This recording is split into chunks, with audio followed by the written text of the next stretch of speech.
Good morning, Sir Perceline. Talaga namang 21 days na lang bago magpasko at magiging merry ang araw na ito dahil wala po tayong namamataang anumang bagyo o sama ng panahon sa loob ng Philippine Area of Responsibility.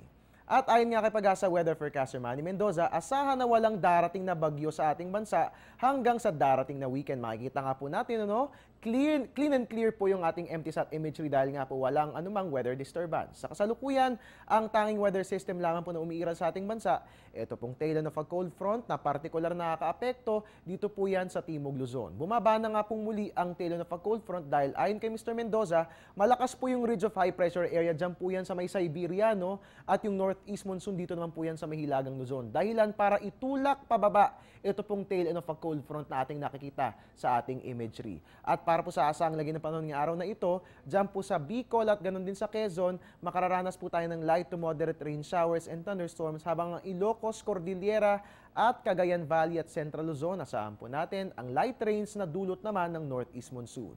Ang Metro Manila at natitirang bahagi ng ating bansa, kasama po dyan ang Leyte, fair weather po, maliban na lamang sa isolated rain showers and thunderstorms. At dahil nga po nagsisimula ng guminaw ang ating weather, bukod sa payong, ang aming abiso, magdala na rin po tayo ng jacket ng sa gayon, ay hindi po tayo magkaroon ng sipon na dulot ng malamig na panahon. At yan nga po nga asang lagay ng panahon ngayong araw ng Miyerkules. Magbabalik po ang ating ulat panahon makalipas ang isang paalala.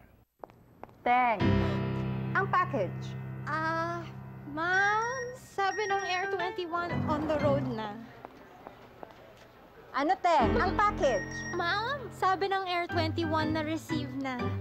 Okay. Very good. Basta padala, sagot ka ng Air 21. May real-time delivery updates via text para worry-free ka. Teng, ang package, napadala mo na? Yes, ma'am. Sa Air 21. Sa Air 21, sagot ko, padala mo.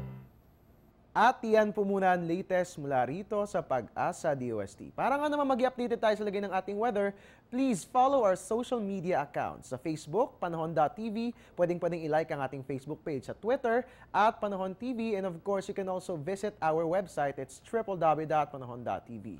Antabayanan na rin po ang susunod kong ulat panahon mamayang alas 7 sa Good Morning Boss.